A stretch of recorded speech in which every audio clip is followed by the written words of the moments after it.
करन हर जगह एक दूठे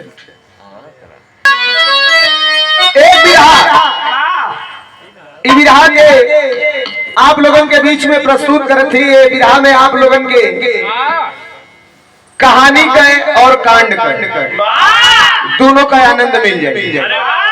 आवा आवा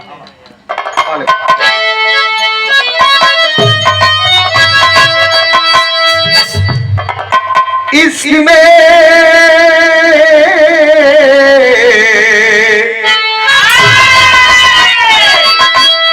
इश्क में जिंदगी का लुटा कारवा,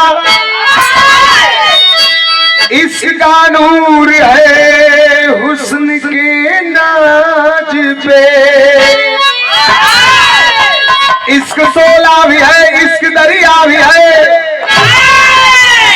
इश्क हंसता है सर पे कफन बांध के। कौमदी नाम मालिन की बेटी रही, जिसके सूरत पे दुनिया रही आरती। खास शिवरात्रि को शिव पूजन चली, हुस्न मल्लिका गिले हाल में आरती।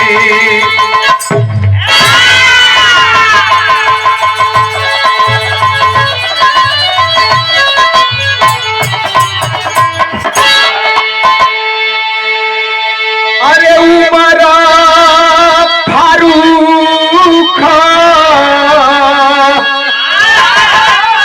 कबे सहमा, उसी वक्त गया वहाँ।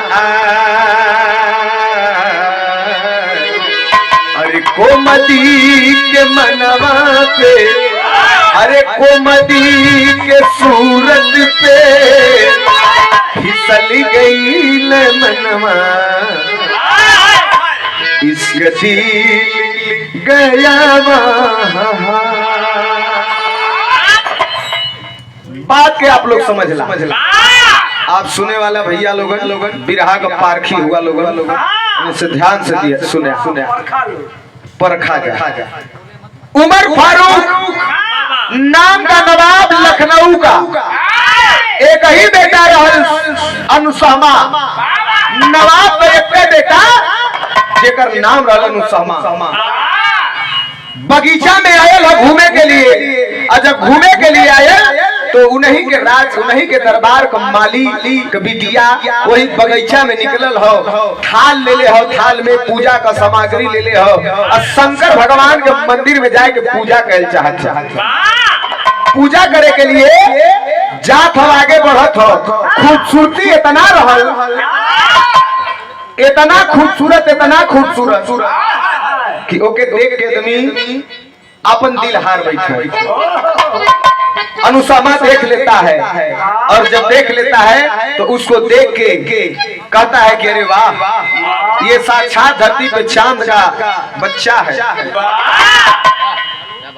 तोरे खूबसूरती का कौनो जोड़ ना हो। कहत गीत कवन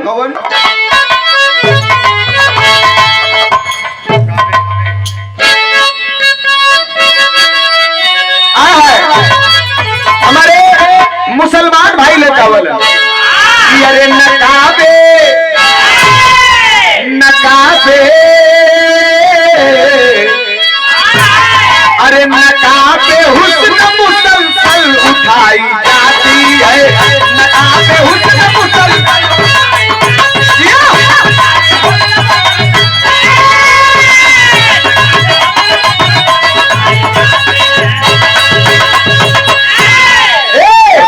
नकाबे हुस्न मुसलसल उठाई जाती है।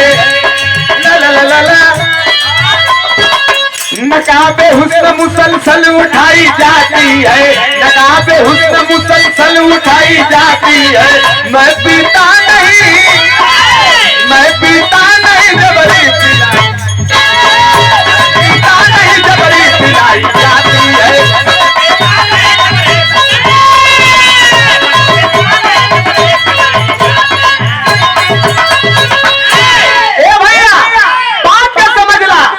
जिंदगी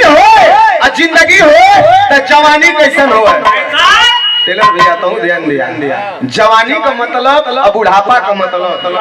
उम्र 70 साल 80 साल हो गए तो लोग कहलन बुढ़ा गई। बुढ़वा आदमी कब कहलन? ये जब स्थिति होले तब उम्र 17 साल 23 साल 25 साल 30 साल कह देही में तनको रोआबे ना है। चेहरा देखला तो जनाई की खाली कुर्सी तोड़त हो। हाँ चेहरा देखला चेहरा पे 12 बजल हो, लेकिन अगर उम्र 70 साल हो खूब जवान खूब शरीर में ऐठन हो रोआब हो उ जवानी जवानी हो तो ऐसा अरे जवानी कैसन हुआ? अरे जवानी जंग में सोला कभी गलती है, जवानी जंग में सोला कभी।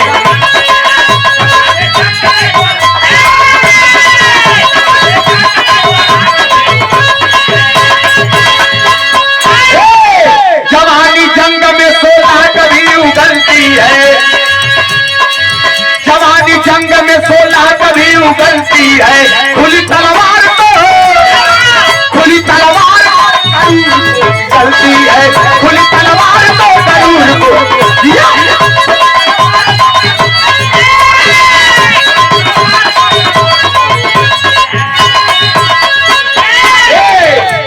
कहाँ से शिव पूजन तू आई?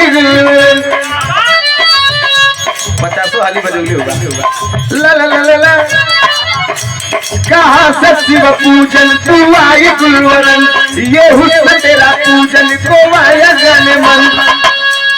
हुस्न शराबी है मोहब्बत में लुटा दे, शंकर का है ये मंदिर मैं खाना बना दे। बोली तुरते कोमल मालिन गरीब बहू है आप शहजादे में तो बदनसीब हूँ। जबरी न फूल तोड़ो उल्फत की बात से,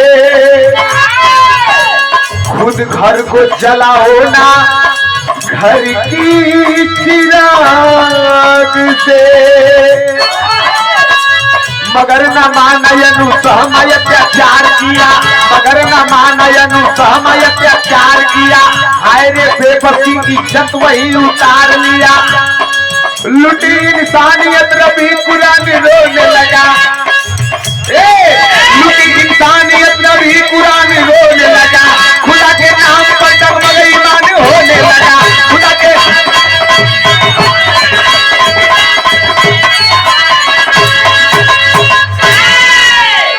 कई समझला कॉमेडी के पास में जाकर के नवाब घोड़ा रोक के घोड़ा से नीचे उतरलन और नीचे उतर के आवाज देलन कलन लड़की कहां से आई हो कहां जा रही हो?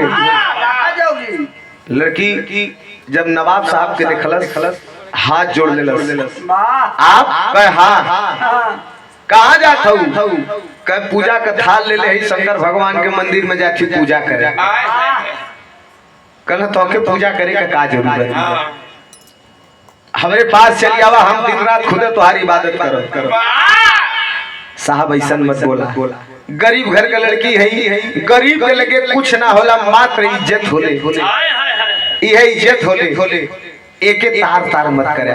लेकिन नहीं मानता है, उस लड़की को पकड़ के अपने आगोश में ले लेता है और मनमानी कैले के बाद उस लड़की के इज्जत वहीं पे तार तार करके घोड़ा पे बैठलन और पहुंच गईलन अपने अपने महल में। उन लड़की रोवत हो फटल चिटल कपड़ा में खुद के समेट के पूजा के करे के लिए मंदिर को ना जात हो। शंकर भगवान का मंदिर समन्वय हो। कहता प्रभु आज हम के तोहरे पर से विश्वास हमार डगमगा गई, हमरे साथ इंसाफ होई कि ना होई। रोवत अपने घर की ओर जाए लगल, लेकिन जाए लगल तब गीत कवन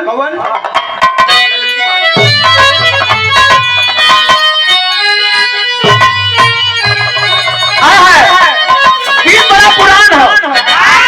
और ये गीत के जब हमारे गुरु जी बिरहा सम्राट फिल्म अभिनेता विजय लाल यादव मार्केट में जब बनारस में एंट्री मरले रहलन वो समय गीत के गौले रहलन बड़ा तहलका मचल रहा कि अरे ललकी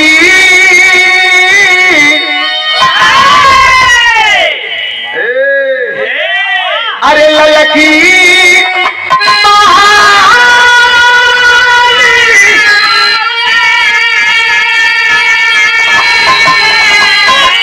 अरे ललकी महालिया में अरे लाल की चचरिया बोले राम लाला हेलो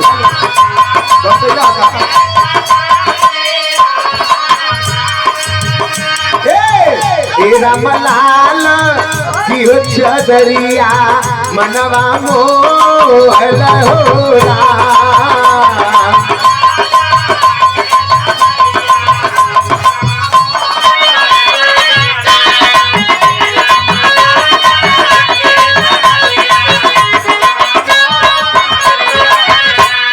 लेकिन फटा शीतल कपड़ा में वो लड़की चलल है अरे फटही लुगारिया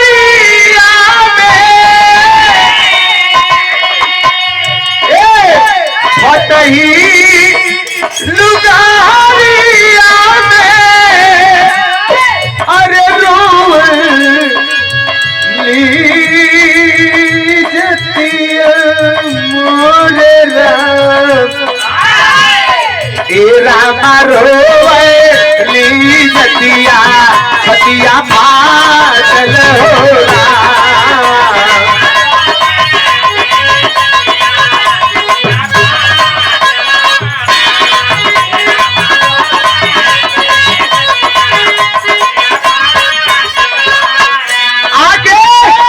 रोवत हो अपने बाबूजी के आगे बाबूजी हमारी इज्जत लुटाई गई कहा थका कुआना में कूदी कुआना में कूदी तजब जीवनी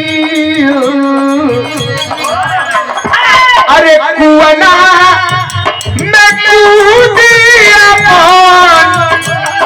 तजब जीवनिया तेरा मरोवे सुकुमरिया छतिया पागल होला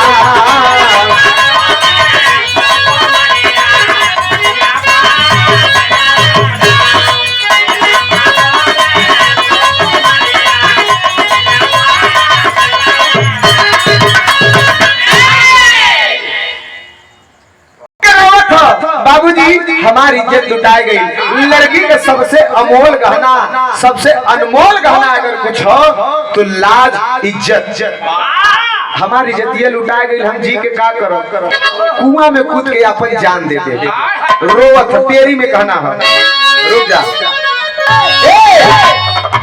कैसे गुल्लू गुरु वाली लहाला अरे सावरी अरे जोगियो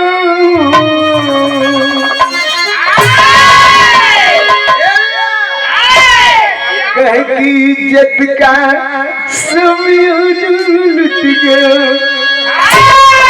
सावरी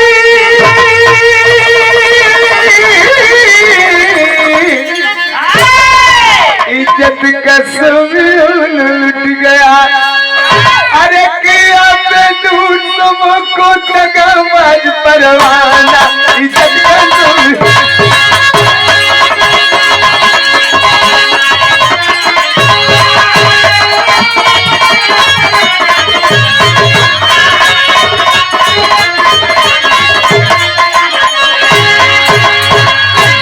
एक लाइन वही में और ला दे कहा कुल्लू का प्रैक्टिकल कहा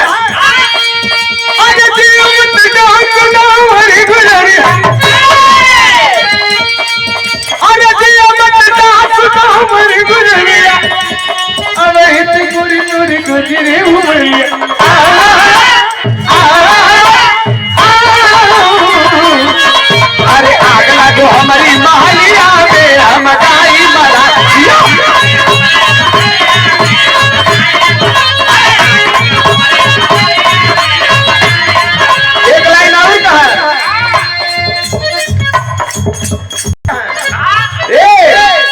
मेरा नाम है चली मैं चली आई अकेली पीछा से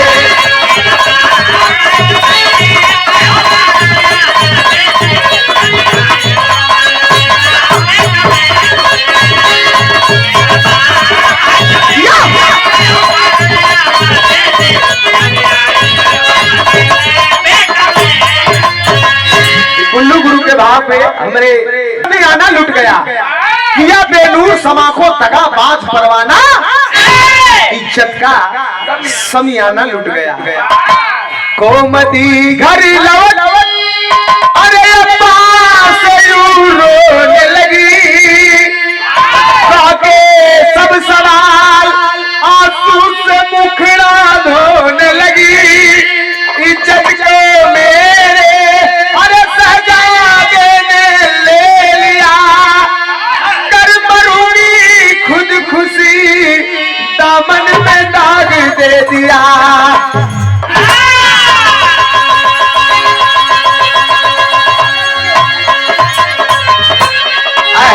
रो रही है पिताजी जी हमारी इज्जत लुटाए गए अब हम जी के क्या कर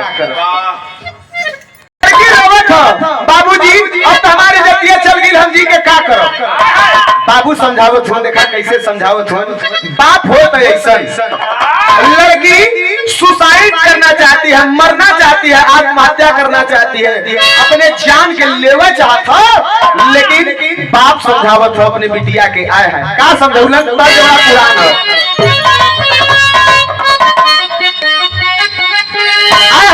गीत बड़ा पुराना हमारे जन्म के पहले कहो लेकिन आज भी कैसे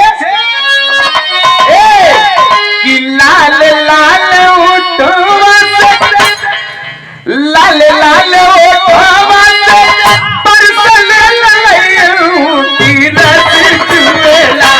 हो रस चुएला जैसे मुझे रस चुएला हो रस चुएला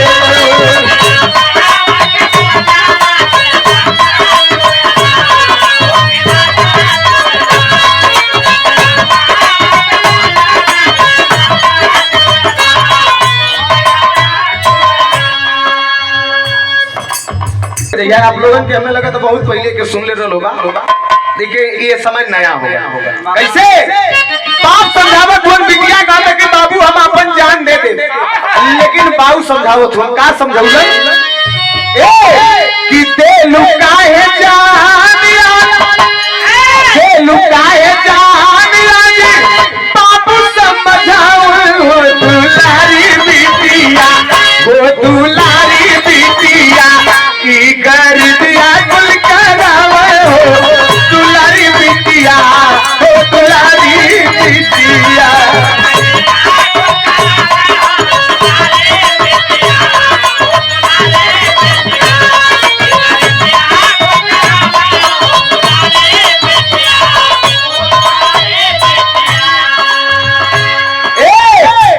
बाबू समझावत हो कि बेटी सब गरीबी की गलती है ये धरती पे गरीब पैदा होना कोई गलती ना हो लेकिन गरीब मर जाना इस सबसे बड़ी गलती है वो बाबू समझावत हो काहे के जान देबू सुना हमारा बात कितना बढ़िया परखोक दे दोनों पिता वो बाप अपने बेटी को कितना बढ़िया उदाहरण देलन का फूल भवरा चुमेला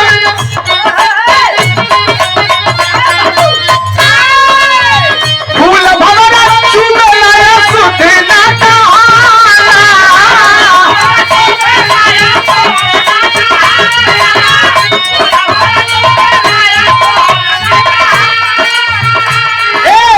फूल भवरा चुमेला सुधना कहाला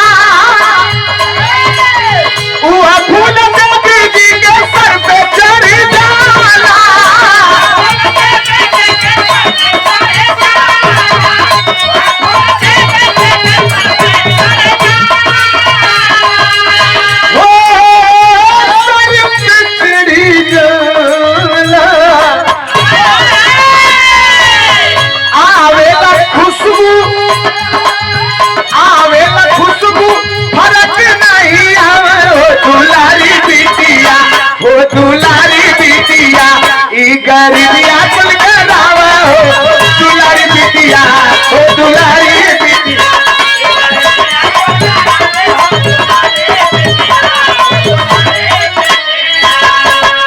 घर से चलावा चचा चलिए हम काहे के देवी बाप अपने बिटिया से कहलन की बेटी फूल जब खिलेला पहले कली रहला जो तई खिलेला तो भवरा ऊपर बैठला ऊपर रस चूसेला वो तो जूठा हो गया लेकिन फिर भी ओके जूठा ना मानल जा ओके पवित्र मानल जाला ओके लोग देवी माई के मंदिर में या कहीं भी पूज्य स्थान पे ओके लोग चढ़ावल वो अशुद्ध ना कहला जबकि भौरा पहले जुठार चुकल है लेकिन वो अशुद्ध ना कहला।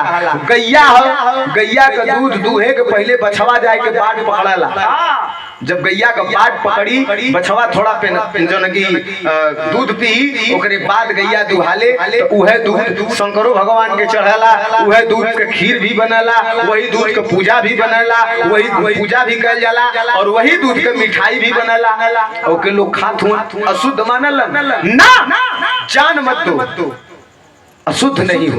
सुनो हम इंसाफ मांगेंगे हम इंसाफ मांगेंगे अपने चल के राजा से इंसाफ मांगेंगे। सुना हो कि न्याय प्रिय है दूध का दूध और पानी का पानी करते हैं जला रहता ठीक पानी का पानी करते हैं तुम जान मत दो लेकिन खाली धारा स्वर धारा कहलन कि लेकिन तो इज्जत से बढ़ के अरे ना कोई चीज कहलाए मांगूंगा इंसाफ साह से दरबारे में जाए कलन की चलत साह से इंसाफ मांगो हमार मालिक हुन राजा हुन भगवान हुन उन्हीं को नौकर है हम एक माली है अदना से हमरे बेटी के साथ अनर्थ कैलन उन्हीं का लड़का चलो आज साह जो की न्याय के कुर्सी पर रही और कटघरा में मुजरिम बन के उन्हीं का लड़का खड़ा रही न्याय मांगे के चल के हमारे बाप बेटी चलल हम तब कहना हो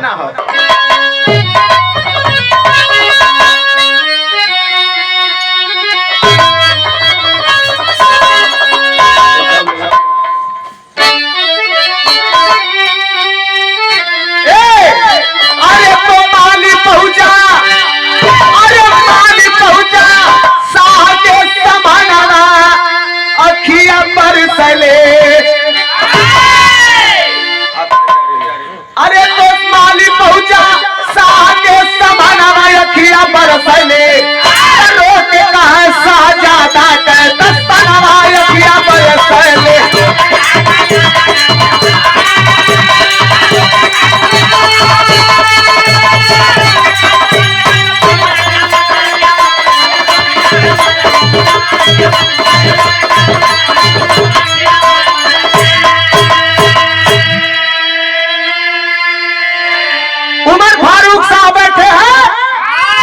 और उन्हीं के दरबार में लेके अपने बिटिया को वैसे ही फटल चिथल कपड़ा में ले जाए के खड़ा कर देला।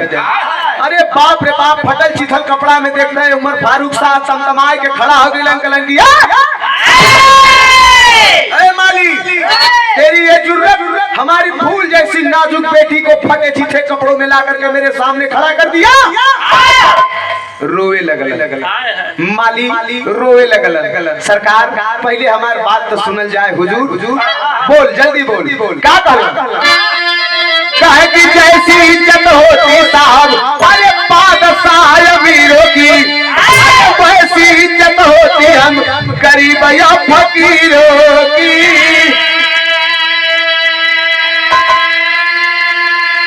अरे तो सब कर बेटी होली अखिया बरसल गईल हमारे बेटी के इमनो अखिया बरसल।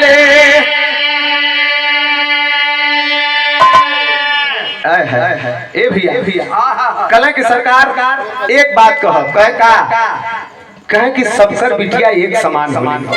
कला सही बात। कला जैसे बादशाह अमीर लोगन का इज्जत होले वैसे ही इज्जत गरीबन का भी होली। कला एकदम सही बात है। अमीर हो या गरीब हो सबकर बिटिया का सम्मान होना चाहिए। कलन लेकिन हमारे बेटी का इज्जत लुटाए गए। तब तमाए के उमर फारूक साहब गुस्सा में आग बबूला होकर के बोलते हैं, मेरे राज्य में ऐसा कौन कर सकता है कि करे इतना हिम्मत भयल। कला साहब हलफ सुखद से बतावे में नाम, क्या तुम जानते हो? कहे हाँ। तो बताओ।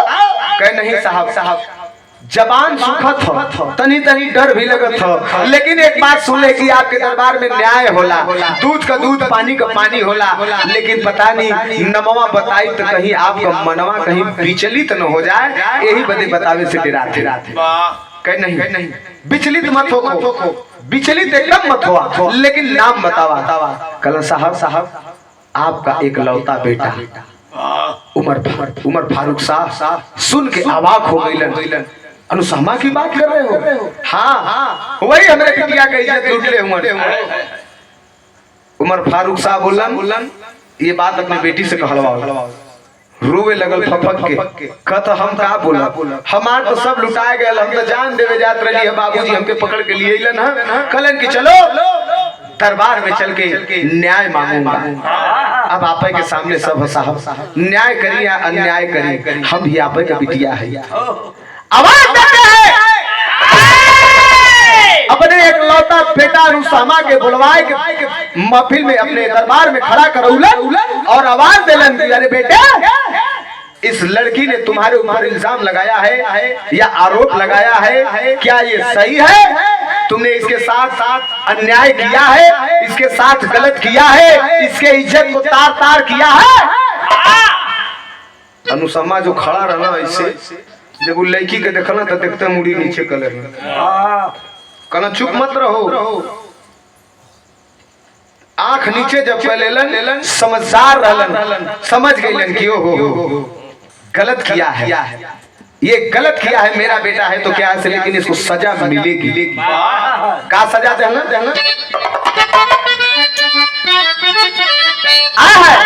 गलत इनके सजा मिली। का सजा मिली?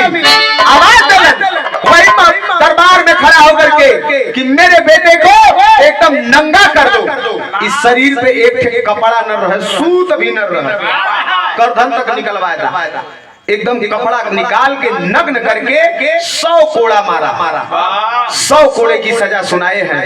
आए हैं तब मगर कोई कोड़ा मारन को हुआ नहीं तैयार। अरे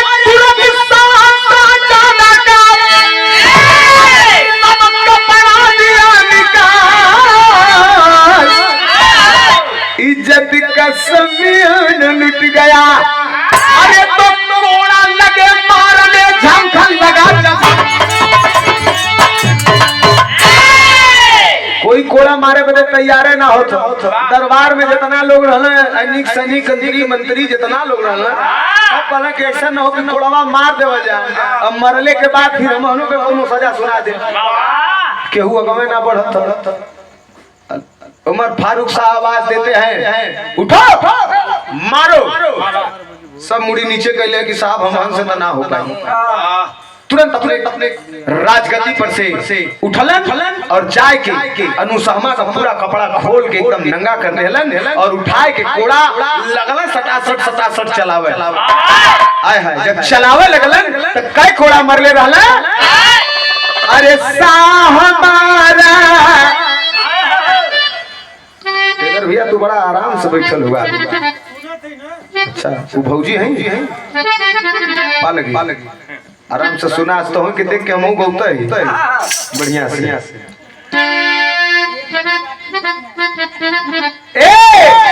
कि साहबारा 30 कोड़ा कि हंसी रहा इंसान। अरे रोके सहज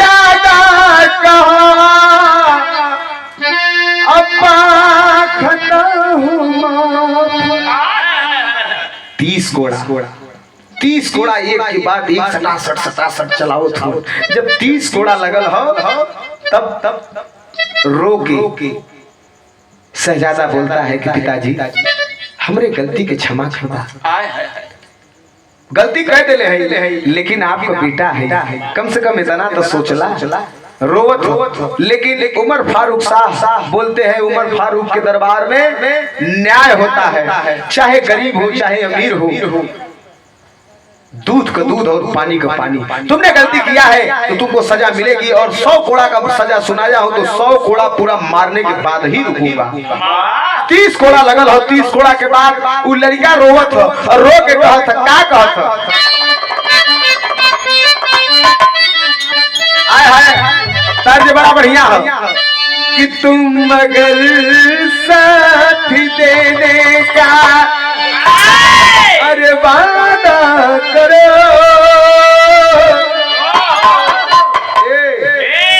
के कैसे कहला अपन पर्दा लोगों लगा लिया, बड़ा शौक से बड़ी लेकिन बड़ी कि तुम मगर साथ देने का वादा करो,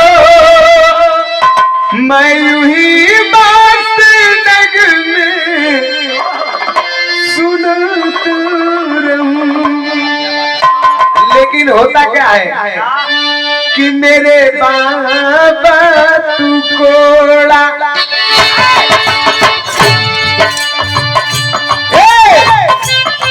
मेरे बाबा तू कोड़ा चलाओ नहीं,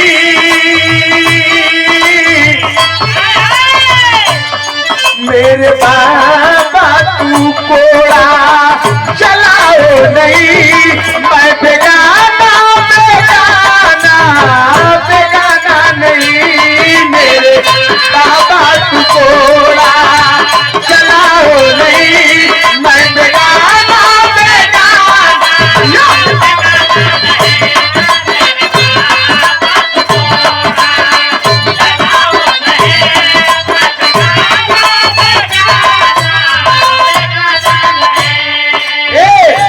बाबा अब्बा जान खता को गुस्ताखी माफ कर दो, क्षमा कर दो हमें, कम से कम इतना तो सोचा कि हम तो हार पुत्र है तोहरे बेटा है। आय हाय रोवत कहत का कहत इतना भैया लोगन इतना माई लोगन है आपन जन्मावल बेटवा अगर इतना बिलख के कह दे कि हम तोहरे न औलाद है, तोहरे न है, हम बेगाना त ना न है, कौन मतारी बाप रही कि ओकर कलेजा न पिघल जाए, कलेजा सबकर पिघल जाए। कहत का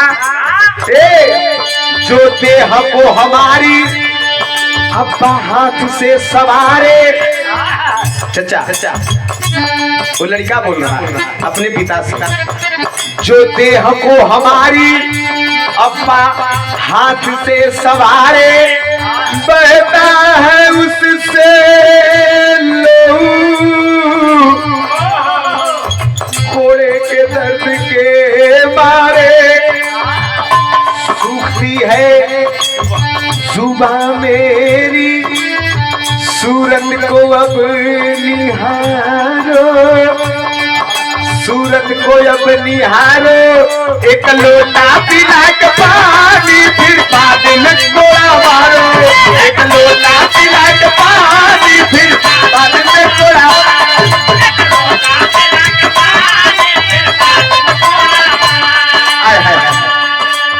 लड़का हो बाबू जबान सुखत हो, कम से कम ना सजा माफ करता मत करा, मार ला 100 कोड़ा लेकिन कम से कम 1 लोटा पानी तो पियादा, हलक सुखत हो हमारा प्राण चल जाए, 1 लोटा खाली।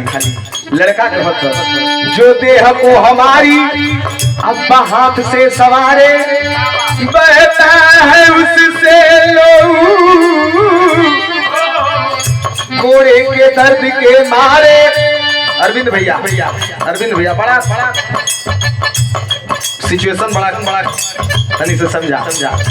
जो देह को हमारी अब्बा हाथ से सवारे, बहता है उससे लहू, घोड़े के दर्द के मारे, सूखती है जुबां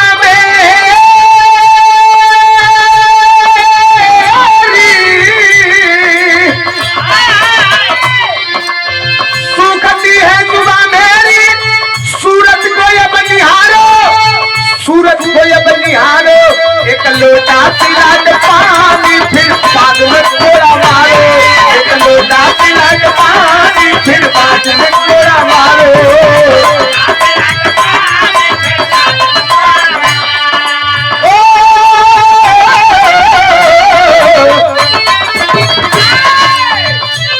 बेरहम बेरहम बेरहम बन के हीरा लुटाओ नहीं, बेरहम बन के हीरा लुटाओ नहीं, मैं बेगाना बेगाना बेगाना नहीं, बेरहम बन के हीरा लुटाओ नहीं, मैं बेगाना बेगाना।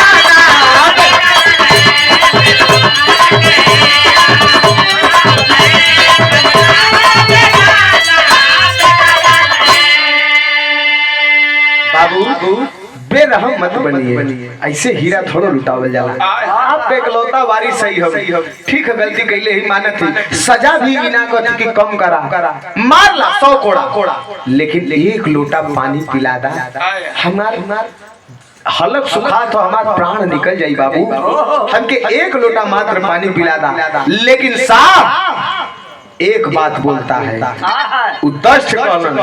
10 बार भी लखलन मिलत कैलन, गिड़गिड़ात हवन, लेकिन कुल बात के काट के मात्र एक ही बात उमर फारूक साहब बोला, ए बेटा सुन, अभी तू मुजरिम है और मैं तुझे सजा दिया हूँ और सजा दे भी रहा हूँ, तू मुजरिम है और जब तक तेरी सजा पूरी नहीं हो जाती तब तक तू मेरा बेटा नहीं है, तब तक तू एक लोटा की बात करता है, इस घर से पानी की एक बूंद भी तुझे नसीब नहीं होगी, चाहे तेरी प्राण रहे या अल्लाह ताला को निकल जाए, अल्लाह ताला को प्यारा हो जाएगा तब भी पानी नहीं मिलेगा। पहले 100 कोड़ा मारने के बाद आय हाय वही दरिया बगले में खड़ा है वो लड़का का मतारी, हाय हाय माई तो माई होली भैया, चाहे हमार माई हो चाहे आपको माई हो, माई और मेहरारू में यह अंतर है रिंकू भैया, धीरज भैया, माई मेहरारू में इतना अंतर हो विकास भैया कि माई जब देखी तो अपने लड़का का पेट देखी कि हमारा लड़का खैले हो कि ना खैले, यह देखी माई जब देखी तब यह कही कि हमारा लड़का खैले कि ना, रात भर भी रहा गाय के जाई घरे हमार माई मिली है सवेरे मम्मी तो कहे बचवा रतिया के कुछ खैला कि ना, जानी लगावत समय तक खाला नहीं, लेकिन कम से कम कुछ तो नाश्ता पानी कैले होगा, ई माई के इच्छा।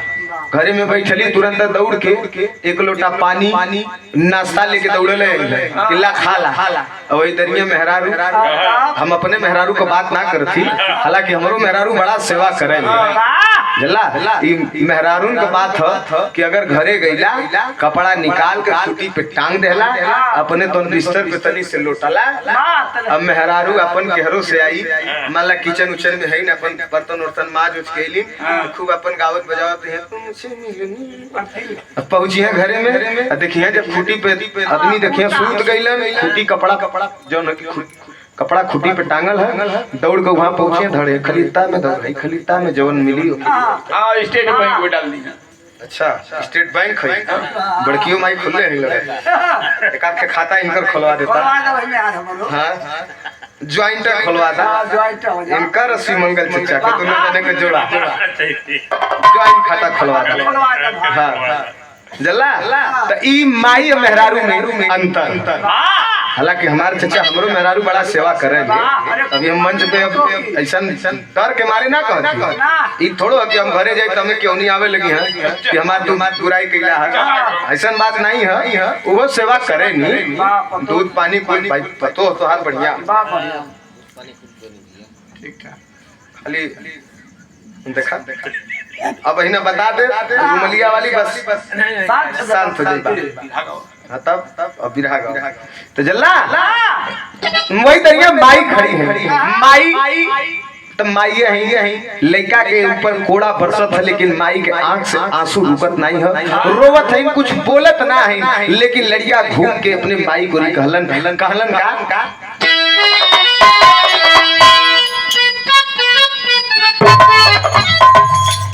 हम करम रहना टेंगरा मोड़ के देखते होबा, टेंगरा मोड़ के आगे जब जइबा तो पटनवा कोरी रास्ता घूमल जीवनाथपुर कोरी, वहर जब जइबा तो इंडस्ट्रियल एरिया है, वहाँ काम करत रहलन। ई लॉकडाउन के पहले का बात है, जल्ला तो लॉकडाउन में तो कंपनियों से कुल निकाल देना वेतन उतन के लेके, वहाँ से जब काम करके छुट्टी हो इनकर 3 ठे शीशी कीने 70 रुपया वाली, कुछ काम कर रहा है। हाँ, एक ठे ए जेबा में रख ले, एक ठे ए जेबा में रख ले, एक ठे तुरंत वैसे तोड़ के मार के ओकरे बाद आवे झूमत झामत आँखी से जो न कि उस समय तनी कुछ ठीक लौके। टेंगरा मोड़ जब क्रॉस करत एक ठे फिर चलते चलत एक ठे आउट तोड़ा, ओके पियत पियत आ जाए एकदम रामनगर चौराहे पे। रामनगर चौराहे पे जब आवे तो इधर से उनके घूमे के रहे दहिने, जौन पंचवटी कोरी रास्ता जाता, इ दहिने न घूम के बाएं कोरी घूम जाए जहर किला अपन झुलमुलात आँखी से लौकत नहीं है, आए के एकदम किला के ठीक सामने खड़ा हो गई। का हुआ लोग भैया कल तो आगे रवि भैया किला के ठीक सामने जाए के खड़ा हो गए अपन झुलमुला पी के दारू सुखत हो के कब्बे से चाटा संजीव से। हाँ, अब वहाँ जाए के जौन है किला के आगे खड़ा हो गए तो बाहर निकल पीएससी वाले कहना सरवाई राती के कौन आप पता यार, फिर चिल्ला छूंगा इधर राती के 10 बजे फिर आवाज देते किला का दाम बोल, किला का दाम बोल, राजा सही घोड़ा सही तब्बे किन ले बब्बे। पीएससी वाले बहरे निकलन कलन की लगत हो अंबानी का रिश्तेदार हुआ था, ऐसा न अपन आधार कार्ड देदा हम कागज उगज को लोग के करवा के लेके आईला ताव में आके कथन उन्होंने कि पीएससी वाले के मिले रहते अब आधार कार्ड दे थे तो वर्दिया उतरवा लेंगे, समझ रहे हो, वर्दिया उतरवा लेंगे। कुल कल ठीक है भैया उतरवा सकला, अपनी नशा में आधार कार्ड दे देंगे। अब सवेरे जो पीएससी वाले आधार कार्ड के जो पता था कुल घर का लिखल रहा, वही के अनुसार इनके एकदम ठीक दुआरे आके खड़ा हुए, आके आवाज लगला देवे वही बहरवानी लगला चिल्लाए का हो अभी बोलते ना बाण अंदर से घरे में इनकर पतो है, हमार भौजाई बहुत माने ली, हमार बड़की माई कार्यक्रम में ही रहलन, हमार बड़की माई एको बार फोन करके ना कहीं कब बा, लेकिन हमार भाभी रात से लेके सवेरे तक कम से कम गिन के 16 बार फोन करिहन, पापा खैला, पापा नहैला, पापा का करत हुआ, एकदम से इनकर बहुत ख्याल रखे मगन हुआ जल्ला। अब पुलिस जो इनसे कलश की बतावा रतिया के किला किने आला राजा सही कागज पत्तर कुल बन गल है, चला साइन करा पैसा दे के चला लेला। अभी तो जान गिला कि ले जाइए तो कुल मरी है, उस समय तो नशे में रहली, इस समय होश में, ये समय का एको गोजी लगी तो बुझाई, ये हाथ जोड़ के कह लगलन कि भैया जौन किला किना ला राती के 10 बजे के बाद आवाला, हमके माफ कर दा लोग। कह के अच्छा तब वो लोग नहीं मतलब वही रोड पे ढाई के कालर जवन है 2 बेर झोरला इनका जो है जब जस झोरा सस्ता सिखा जब पकड़ के बरवा जो है घुमावे तो कहा आगे लगा समय बार और भी रहे इनके कह छोटा भैया, लेकिन घिरा के इनके पहरवानी से रहे पूरा वही समय के इनके पीछे का बार झरल है, सड़क पर जब कुल घिसिरा देना ना रगड़ में जो उनके तनी से झर गल बेचारू के छोड़ाए बड़े का जानी कहां से सुमंगल चा दौड़ के चल इलन एनहु के कुल जो न धय के बार और कुल नोच के बार देले रहे हमारे कार्यक्रम चल भैया ई हंसा बदे कह देली है, तनी से मनोरंजन तनी से खा गावत बजाओ तनी से हंसी मजाक भी होना जरूरी है ना। ए भैया वो लड़का रो रहा है कैसे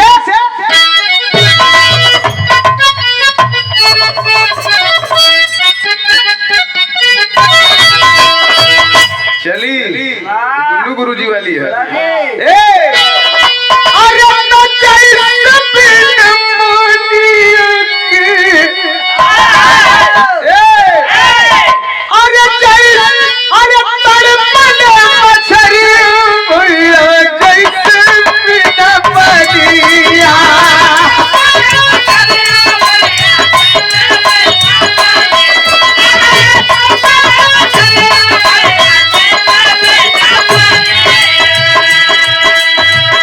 स्वाति के बूंद में पपिया छटपटा लगातार तारा घोड़ा बरसाई लगातार तारा घोड़ा बरसाई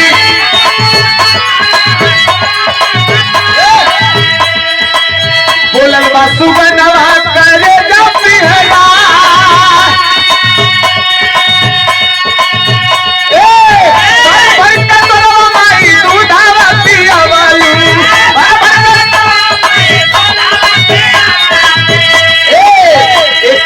बनिया के देबू पिया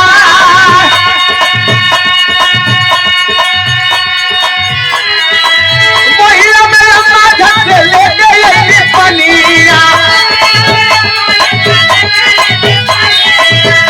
अरे साफ फटकार दिया उनको भगा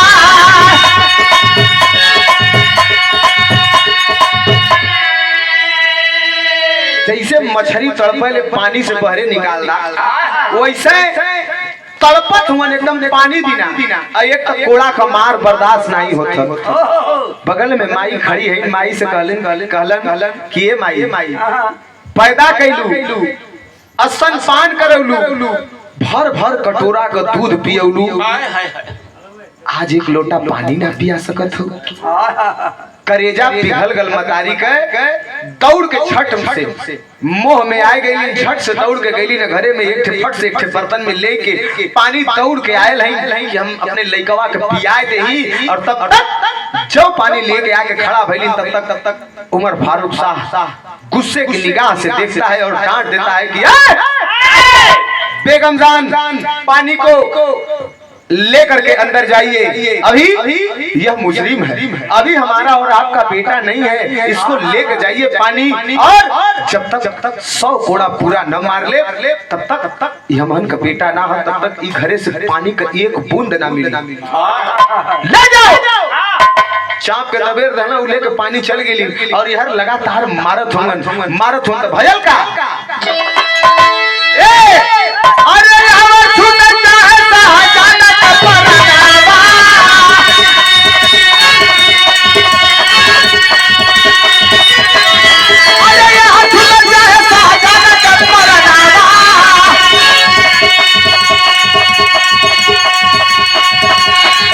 अरे लेकिन इंसाफ मोरा छूटल नहीं बा।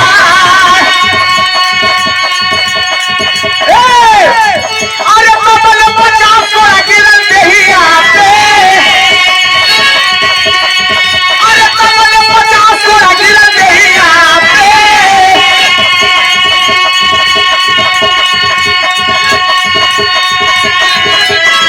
अरे मर्ग साजा माता रही दिल खा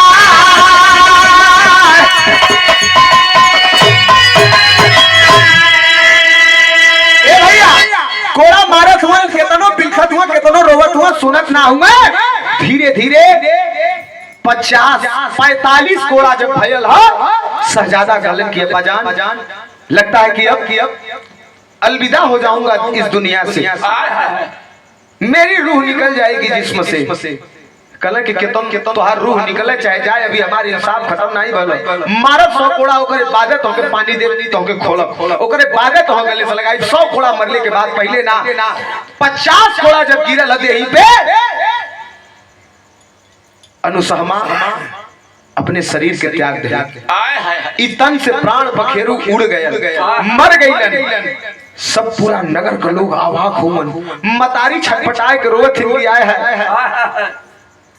सन्न हो अवाक जितना लोग वहां खड़ा हुआ माही छटपटा के रोए लगलिन कि आए है हमारे कठे औलाद रहल ई घर का एक दिया एक चश्मो चिराग आज बुझ गया। ई दुनिया से अलविदा हो गया मेरा बेटा, रोवत है। और साह बोलन 50 थोड़ा मरले के बाद रुकल हुआ न रुकलन कि सुनो एक काम करो। का कहलन?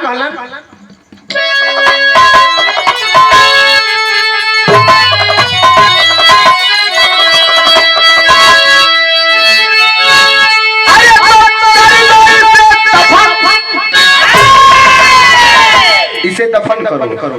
तैयारी होए लगल। अरे कर लो इसे दफन। साहब बोला, अरे साहब बोला बखला, अरे झंझन लागी सब नगरिया जनाजा चल पड़ा।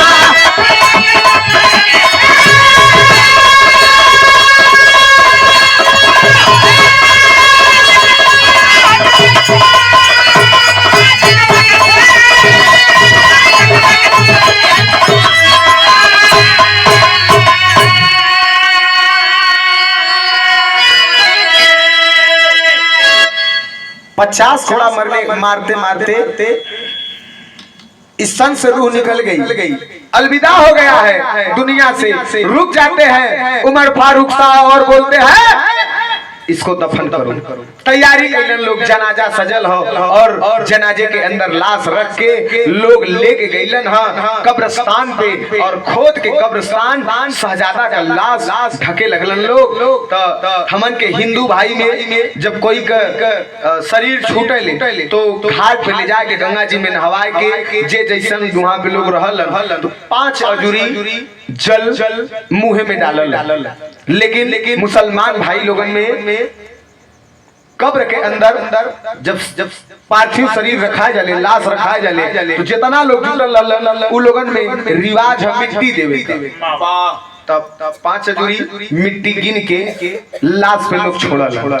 चला ठीक हमहन का अपोजिट हिंदू भाई लोग प्रणाम नमस्कार ऐसे करी, मुसलमान भाई लोग हिंदू कहे प्रणाम, हमन पूजा करे के ऐसे करी है, ऐसे हमन हाथ धोए के ऐसे, वो हाथ धोई है ऐसे उल्टा। हमन लाश जरूले के बाद नहाया जाला। मुसलमान में कब्र में लाश जाए के पहले जनाजा ले जाए के पहले लोग नहा के जाला, बढ़िया से कपड़ा पहिर के नहा के जालन। क्यों उन लोगों का मानना हो कि एक आत्मा और परमात्मा का मिलन हो गया, और जो मृत शरीर हो ओकरे अंदर न तो कोनो छल हो न कोनो कपट हो, ओकरे अंदर कोनो छल कपट नहीं है। तो बढ़िया समझा 5 अजूरी मिट्टी सब देवे लगल। तब वहां पे उमर फारूक साहब कहते क्या है, अरे खोद कबर मिट्टी में लाश शहजादे की तब ढाकी,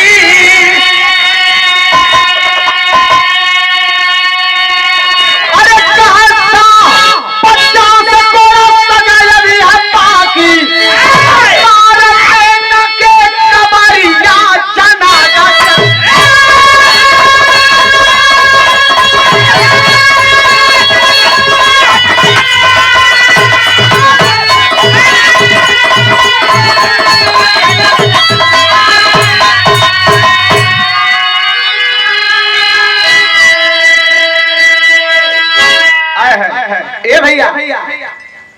लोग मिट्टी देलन कब्र के अंदर ढकलन। लोग कहलन चला अपने घरे के चले जा, लेकिन उमर फारूक साहब वहीं पे रोक देता है सबको, रुक जाओ, कोई अपने घर को नहीं जाएगा। सब लोग वहीं ऐसे रुका। 50 घोड़ा मारत ही अपन प्राण त्याग देलन। 50 घोड़ा वही सजा बाकी हो, निकाल के कलन की लेकर आओ कोड़ा। लोग कहलन अरे अब तो जायदा है, कहलन नहीं 50 घोड़ा बाकी है। कोड़ा मंगाए के वही लड़का के कब्र पे खींच के 50 कोड़ा गिन के मरलन है, और मरले के बाद ओकरे बाद वो बाप फफक के रोता है, कहता है कि बेटा अब तो मुजरिम नहीं है, अब मेरा बेटा है। कब्र से लिपट के फफक के लगलन रोवे। कहना हो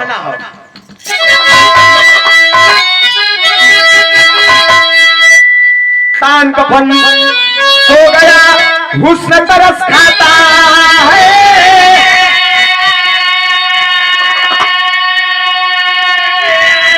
अरे देख सही इंसाफ सादा, अरे खुदा भी शर्माता है।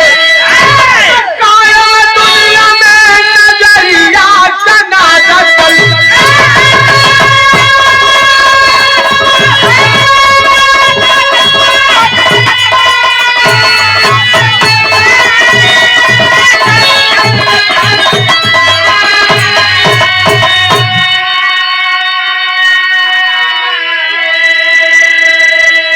ये है एक न्यायप्रिय शाह की कहानी, उमर फारूक शाह। तब गुरु बिहारी, गुरु गणेश, गुरु रामलाल मुर्बाका, स्वर्ग से चंद्रिका कवि बच्चन का विजय पताका।